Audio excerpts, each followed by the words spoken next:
In this video lecture, we are going to study what junction diode as a half wave rectifier. So first of all, what is rectifier? Rectifier is a device which convert alternating current into direct current. Rectifier एक device होती है जिसका हम use करते हैं convert करने के लिए अल्टरनेटिंग करंट को डीसी करंट में. So there are two types of rectifiers. First one is half wave rectifier, second one is full wave rectifier. In this video lecture we are going to cover half wave rectifier. So first of all, what is half wave rectifier? The rectifier which convert one half of AC into DC is called half wave rectifier. वो rectifier जो कि only one half of AC, जो AC का one half होगा उसी को वो DC में कन्वर्ट करेगा, जो सेकंड हाफ आएगा उसको वो DC में कन्वर्ट नहीं करेगा. तो उस रेक्टिफायर को हम बोलते हैं हाफ वेव रेक्टिफायर. देखो जो AC होता है, AC means alternating current. Alternating current a current whose polarity reverse periodically, मतलब वो करंट जिसकी पोलैरिटी जो है वो चेंज होती है after regular interval of time. मतलब पहले आपके पास यहाँ पे पॉजिटिव हाफ आ रहा है, फिर नेगेटिव आएगा, फिर पॉजिटिव, फिर नेगेटिव. हाफ वेव रेक्टिफायर जो है, जो ये पॉजिटिव हाफ आ रहा है करंट का, AC करंट का, उसको ही वो DC में कन्वर्ट कर पाता है. बट जो नेगेटिव हाफ आएगा AC करंट का, उसको वो DC में कन्वर्ट नहीं कर पाता है. नेक्स्ट जो है circuit diagram. Circuit diagram for half wave rectifier. Half wave rectifier में हमने ये AC सोर्स ले लिया. AC सोर्स यहाँ से, दिस इज इनपुट. अभी ये हमारे पास एक ट्रांसफॉर्मर है. कौन सा है? स्टेप डाउन ट्रांसफॉर्मर लगाया हमने. Step down transformer. Step down transformer में आप देख सकते हो कि जो primary coil, this is primary coil and this is secondary coil. Number of turns in the primary coil is greater than that of the number of turn in the secondary coil. Then a transformer is form of step down type and that is transformer is known as the step down transformer.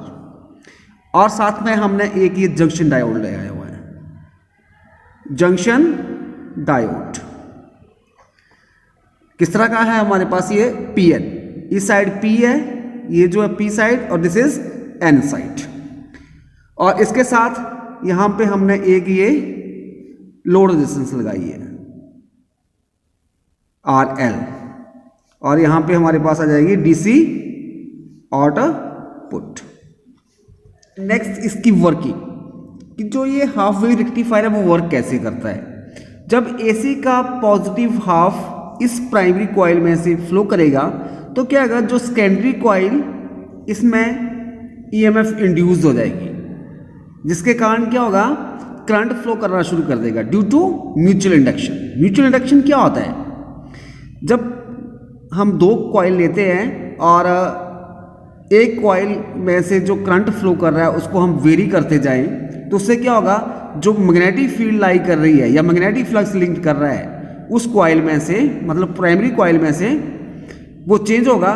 तो उसके near by जो secondary coil पड़ी होगी तो उसके कारण उसका भी मैग्नेटिक फ्लक्स या मैग्नेटिक फील्ड चेंज होगा, जिसके कारण क्या होगा, एक EMF इंड्यूस हो जाएगी सेकेंडरी कॉइल में, और इसमें इंड्यूस करंट फ्लो करना शुरू कर देगा सेकेंडरी कॉइल में. इन दिस वे जब पॉजिटिव हाफ फ्लो करेगा प्राइमरी कॉइल में से, तो सेकेंडरी कॉइल में EMF इंड्यूस हो जाएगी और करंट फ्लो करना शुरू कर देगा.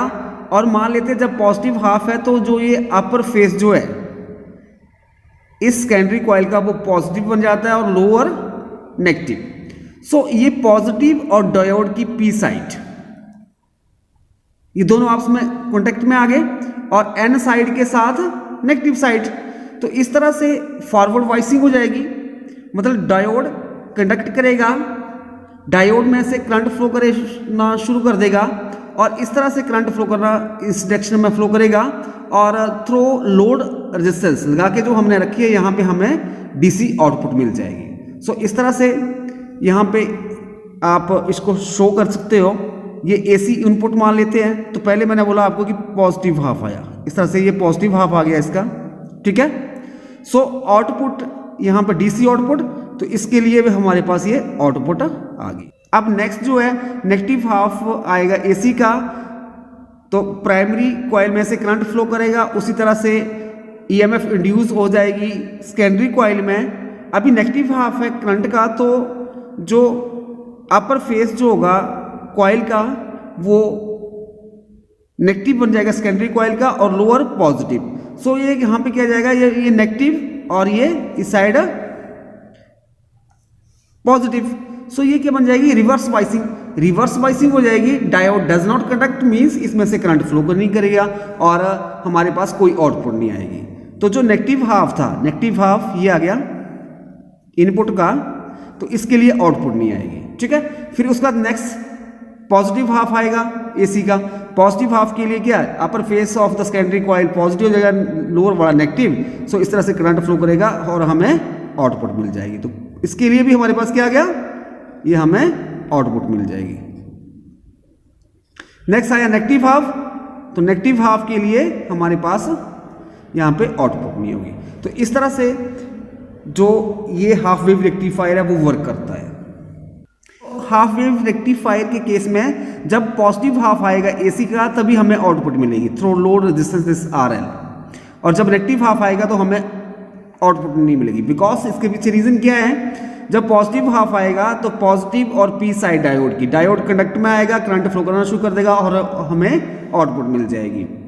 और जब नेगेटिव हाफ आएगा तो पी के साथ नेगेटिव आपने ज्वाइन कर दिया, रिवर्स बाइसिंग बनेगी, डायोड कंडक्ट में नहीं आएगा, मतलब उसमें से करंट फ्लो नहीं करेगा आगे, तो इसके कारण जो है हमें आउटपुट नहीं मिलेगी। सो इस तरह से हमारे पास ये आप डायग्रामेटिकली आप इसको शो कर सकते हो। नेक्स्ट है disadvantages of half wave rectifier.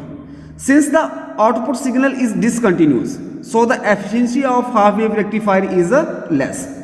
जो हमारे पास आउटपुट सिग्नल होगा वो डिसकंटिन्यूस होगा। डिसकंटिन्यूस कैसे, पॉजिटिव हाफ के लिए हमारे पास तो आउटपुट आ रही है पर नेगेटिव के लिए नहीं आ रही है, फिर पॉजिटिव के लिए आ रही है, नेगेटिव के लिए नहीं आ रही है, तो इस तरह से ये डिसकंटिन्यूस हो गया।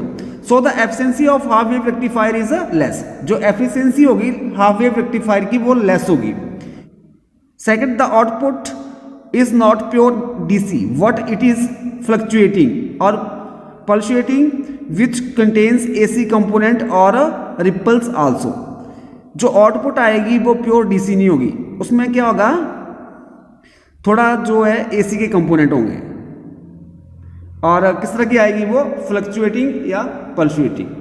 नेक्स्ट है expression for output DC voltage.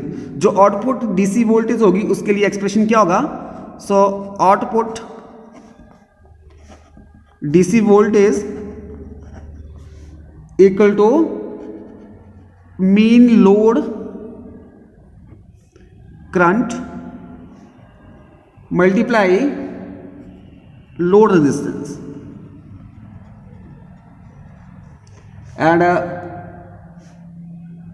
Output DC voltage है उसको हम लिखेंगे VDC के साथ, और जो मीन लोड करंट है IDC मल्टीप्लाई और load resistance RL।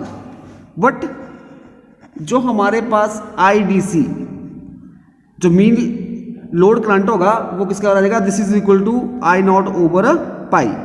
This implies VDC this is equal to I naught over pi multiply RL। So ये आ जाएगा हमारे पास expression for output DC voltage.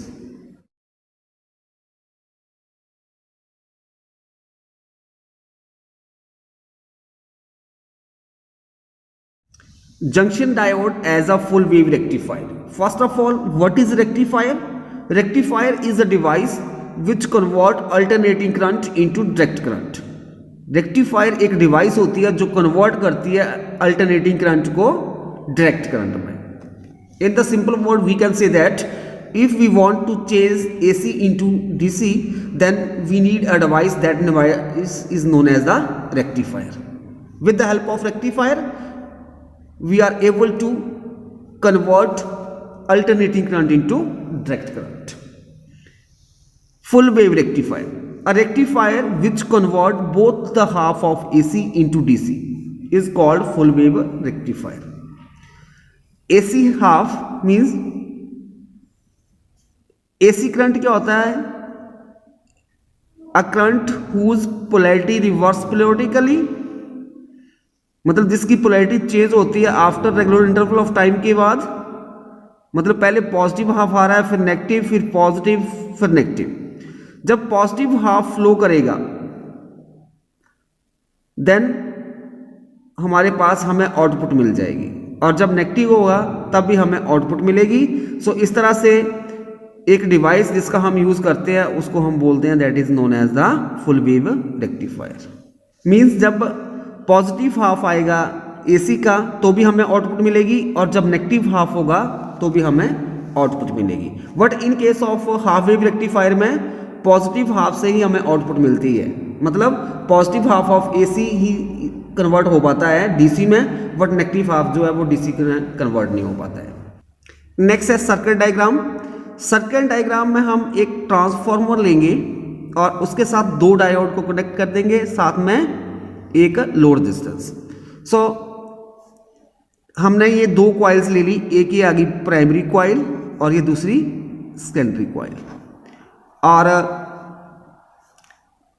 यहाँ पे हमने ये सेंटर टैप लगा दी है, और इस कारण ये बन जाएगा हमारे पास centre tap type transformer.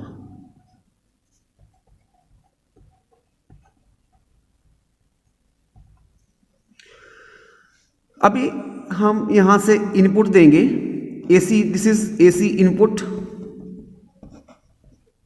Circuit diagram में हमने यहां पे ये एक एसी इनपुट लगा दी, फिर ये प्राइमरी कॉइल, सेकेंडरी कॉइल, और हमारे पास एक ये डायोड D1, इधर ये डायोड D2, और साथ में ये लोड रेजिस्टेंस RL लगा दी, और हमें यहाँ पे DC वोल्टेज आउटपुट मिल जाएगी. हमारे पास यहाँ पे हमें आउटपुट मिल जाएगी. इस तरह से ये प्राइमरी और सेकेंडरी कॉइल, हमारे पास ये एक ट्रांसफार्मर बन जाएगा. किस तरह का? Centre tap type transformer. Working of full wave rectifier, जो फुल वेव रेक्टिफायर है वो कैसे काम करता है? मान लो जो ये एसी इनपुट सिग्नल है, यहाँ से एसी का पॉजिटिव हाफ आ रहा है, इस प्राइमरी कॉइल में से फ्लो कर रहा है. ड्यू टू म्यूचुअल इंडक्शन, जो ये सेकेंडरी कॉइल है इसमें ईएमएफ इंड्यूस हो जाएगी, और इंड्यूस ईएमएफ की डायरेक्शन इस तरह से है, मान लो सेटअप हो जाती है कि जो सेकेंडरी कॉइल का अपर एंड पॉजिटिव हो जाता है और लोअर एंड नेगेटिव. सो इस तरह से डायोड की पी साइड पॉजिटिव के साथ और जो एन साइड है नेगेटिव के साथ ज्वाइन हो जाएगी. Means forward biasing takes place. जो ये डायोड है वो कंडक्ट में आ जाएगा, मींस यहाँ से करंट फ्लो करना शुरू कर देगा. सो करंट की डायरेक्शन इस तरह से आ जाएगी आपके पास, और थ्रू दिस लोड रेजिस्टेंस हमें आउटपुट मिल जाएगी. नेगेटिव के लिए देख सकते हो डायोड D2 जो है यहाँ पे P के साथ नेगेटिव लगेगा और N के साथ यहाँ पे पॉजिटिव, तो ये कंडक्ट में नहीं आएगा जब आपके पास positive half of AC flow through the primary coil. जो हमारे पास आउटपुट आई उसको हम इस तरह से शो कर सकते हैं, AC इनपुट और DC आउटपुट. AC का हमारे पास आ रहा है पॉजिटिव हाफ, तो ये आ गया पॉजिटिव हाफ. सो इसके लिए आउटपुट भी आ गई हमारे पास. फिर उसके बाद नेगेटिव हाफ आएगा AC का. सो जब प्राइमरी कॉइल में से negative half of AC flow करेगा तो म्यूचुअल इंडक्शन के कारण सेकेंडरी कॉइल में इंड्यूस EMF सेटअप हो जाएगी, और उसकी डायरेक्शन इस तरह से होगी कि जो अपर एंड जो है सेकेंडरी कॉइल का वो नेगेटिव हो जाएगा और लोअर एंड जो है पॉजिटिव। सो इसके कारण जो ये डायोड D1 है ये कंडक्ट नहीं होगा, क्योंकि यहाँ पे रिवर्स वाइसिंग होगी, यहाँ पे नेगेटिव और पी साइड रिवर्स वाइसिंग, तो इसमें से करंट फ्लो नहीं करेगा। बट जो लोअर एंड है पॉजिटिव हो गया है, लोअर एंड ये पॉजिटिव है तो पी साइड के साथ, और जो ये एन साइड है नेगेटिव के साथ हो जाएगा। तो इस तरह से डायोड D2 जो है वो कंडक्ट में आ जाएगा, जिसके कारण क्या होगा, करंट फ्लो करना शुरू कर देगा इस दिस डायरेक्शन, और इस तरह से थ्रू दिस लोड रेजिस्टेंस हमारे पास डीसी वोल्टेज आउटपुट मिल जाएगी। तो जो ये नेगेटिव हाफ, इसको इनपुट का एसी का नेगेटिव हाफ, तो भी हमें क्या आ रहा है, आउटपुट मिल रही है। ठीक है, फिर नेक्स्ट आ गया हमारे पास पॉजिटिव हाफ। पॉजिटिव हाफ के लिए सेम हो जाएगा। पॉजिटिव हाफ जब प्राइमरी कॉइल में से फ्लो करेगा, सेकेंडरी कॉइल में ईएमएफ इंड्यूस्ड होगी ड्यू टू म्यूचुअल इंडक्शन, और जो ईएमएफ की डायरेक्शन होगी उसके कारण क्या होगा, जो अपर फेस जो होगा सेकेंडरी कॉइल का वो पॉजिटिव बन जाएगा, लोअर नेगेटिव। तो यहाँ पे पॉजिटिव के साथ पी साइड, एन साइड के साथ नेगेटिव, तो इस तरह से ये फॉरवर्ड वाइसिंग हो जाएगी, करंट फ्लो करना शुरू कर देगा और हमें आउटपुट मिल जाएगी। तो नीचे वाला डायोड D2 जो है वो कंडक्ट में नहीं आएगा, क्योंकि यहाँ पे नेगेटिव और पी साइड मतलब रिवर्स वाइसिंग होगी, करंट फ्लो नहीं करेगा। सो इसके लिए पॉजिटिव हाफ के लिए हमारे पास आउटपुट आ जाएगी, डीसी आउटपुट मिलेगी हमें। फिर उसके बाद नेगेटिव हाफ आ गया एसी का, तो उसी तरह से सेम पे प्राइमरी कॉइल में से नेगेटिव हाफ फ्लो करेगा, तो सेकेंडरी कॉइल में इंड्यूस्ड ईएमएफ सेटअप हो जाएगी, और जो अपर फेस होगा सेकेंडरी कॉइल का वो नेगेटिव बन जाएगा, लोअर फेस पॉजिटिव। इसके कारण क्या है, जो ये डायोड D2 है वो कंडक्ट में आ जाएगा यहाँ पे, क्योंकि पॉजिटिव के साथ पी साइड और एन के साथ नेगेटिव, और जो डायोड D1 है ये कंडक्ट में नहीं आएगा क्योंकि नेगेटिव और पी साइड, तो ये हमारे पास रिवर्स वाइसिंग बनेगी। तो हमारे पास यहाँ पे डायोड D2 में से करंट फ्लो करना शुरू कर देगा, और करंट को रिप्रेजेंट करने के लिए हमने ये एरो लगाई है, इस तरह से फ्लो करेगा, और थ्रू लोड रेजिस्टेंस RL हमें डीसी आउटपुट वोल्टेज मिल जाएगी। सो इस तरह से ये नेगेटिव हाफ आ गया, और इसके लिए भी हमें आउटपुट मिल रही है। सो इस तरह से जब positive half of AC current flow करेगा तो डायोड D1 कंडक्ट में आ जाएगा, इन दिस केस फॉरवर्ड वाइसिंग बन जाएगी, करंट फ्लो करना शुरू कर देगा, हमें आउटपुट मिल जाएगी। और जब नेगेटिव हाफ आएगा एसी का, तो हमारे पास जो डायोड D2 कंडक्ट में आ जाएगा, और हमें थ्रू लोड रेजिस्टेंस हमें आउटपुट मिल जाएगी। सो इस तरह से हमारे पास पॉजिटिव हाफ के लिए आउटपुट मिल गई, नेगेटिव के लिए भी आ गई। तो ये पॉजिटिव के लिए जब D1 डायोड जो है वो कंडक्ट में आ जाएगा, और उसके बाद नेगेटिव हाफ के लिए D2, पॉजिटिव के लिए D1 और नेगेटिव के लिए D2, पाई 2 पाई 3 पाई 4 पाई, इस तरह से omega T. This is the working of full wave rectifier. Disadvantage of full wave rectifier, the output is fluctuating और पल्सुएटिंग डीसी। जो आउटपुट जो है हमें मिलेगी in case of full wave rectifier, वो किस तरह की होगी, फ्लक्चुएटिंग और पल्सुएटिंग डीसी। नेक्स्ट है advantage, in full wave rectifier output is continuous, so its efficiency is more than that of the half wave rectifier। जो फुल वेव रेक्टिफायर है उसमें हमें आउटपुट जो है यहाँ पे कंटिन्यूस मिल रही है, मतलब पॉजिटिव हाफ के लिए भी हमें आउटपुट मिल रही है, नेगेटिव के लिए मिल रही है। तो मतलब इस तरह से जो आउटपुट है वो हमारे पास कंटिन्यूस है। सो जो एफिशिएंसी होगी फुल वेव रेक्टिफायर की वो हाफ वेव रेक्टिफायर से ज़्यादा होगी। नेक्स्ट है expression for output DC voltage. Output DC voltage is equal to mean load current multiply load resistance, that is V DC equal to I DC multiply load resistance RL। But I DC this is equal to 2I0 over pi. So this implies VDC, this is equal to 2I0 over pi multiply RL. So This is the output DC voltage in case of full wave rectifier, and it is twice the output DC voltage in case of half wave rectifier. जो DC output होती है in case of full wave rectifier, it is twice, दोगुना होगी DC output in case of half wave rectifier.